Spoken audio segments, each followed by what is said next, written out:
हम समझें श्रीमद् भागवत कथा को। बहुत लोगों ने भागवत कथा को ड्रामा बना दिया, वो जानते नहीं। अभी भागवत जी ही नहीं पढ़ी उन्होंने, भागवत कोई नहीं पढ़ा। बस महाराज 2-4 भजन याद कर लिए, वार्तालाप सीख ली, हो गई कथा, और श्रोता नाच रहे हैं बस। इन सभी ड्रामाओं से बचना है, जानते हैं ना, इन सभी पाखंडों से बचना है।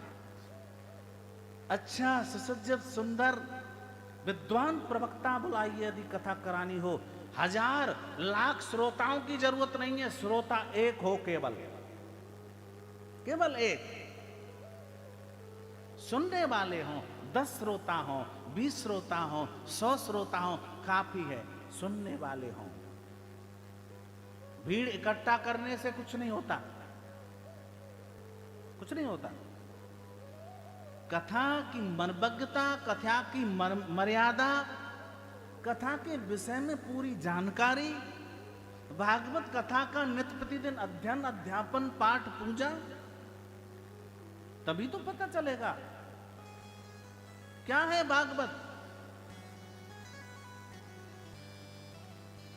जिसकी जाति का पता नहीं, जिसकी पाति का पता नहीं, बोल वो कह रहे थे वो कथा बांचने वाले हैं गुरुजी, सभी तो गुरुजी हो गए। गुरु तो अब भैया एक होता है अपना। कथा वाले गुरुजी आए थे, बड़े अच्छे भजन गाते थे, बड़ी भीड़ हो रही थी, सभी खड़े होकर के नाच रहे थे। क्या है ये सब? नहीं, ठीक है नाचिए, भजन भी गाइए, लेकिन मर्यादित हो, मर्यादा हो। ये भागवत जी की मर्यादा है महाराज। अभी बहुत लोगों को हमने देखा है जिनकी कथा में लाखों की भीड़ आती है, लेकिन भागवत कथा के विषय में वो 0/0 हैं, कुछ नहीं जानते। ऐसे ऐसे भी महाराज प्रवक्ता है जो अध्यापन तो किया नहीं, अध्ययन तो किया नहीं। ऐसे लिया अध्ययन करना बहुत जरूरी है, तब तक आप कथा नहीं कह पाओगे। और इन सब चीजों से हम आपसे कह रहे हैं, हमारे अकेले कहने से कुछ होने वाला नहीं है। सनातन धर्म को आगे बढ़ाना है, सनातन को आगे ले जाना है, हिंदूवादी बनना है। बोल हम हिंदू तो हैं, हम कह रहे भैया हम तो हिंदू हैं, हम सनातनी हैं, और वैसे चोटी कटवा रखी है, चोटी नहीं है। बताओ भैया काहे के हिंदू हो तुम? भाई चोटी तो केवल मुसलमानों के नहीं होती है।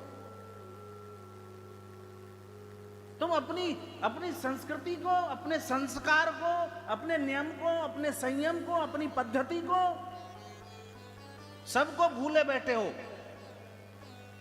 सबको नाम मात्र तिलक लगाने में तुमको शर्म आती है। संत जन टोकते हैं, गुरुजी पता नहीं बच्चों को शर्म आ रही है तिलक लगाने, तो फिर तुम हिंदू ना हो, डूब के मर जाओ। कहूं जाओ, काहे के हिंदू हो तुम? हैं? वैसे कहते हैं हिंदू एकता करेंगे, सनातनी हैं, हम ये कर देंगे वो कर देंगे। चोटी रखाने में शर्म लग रही है।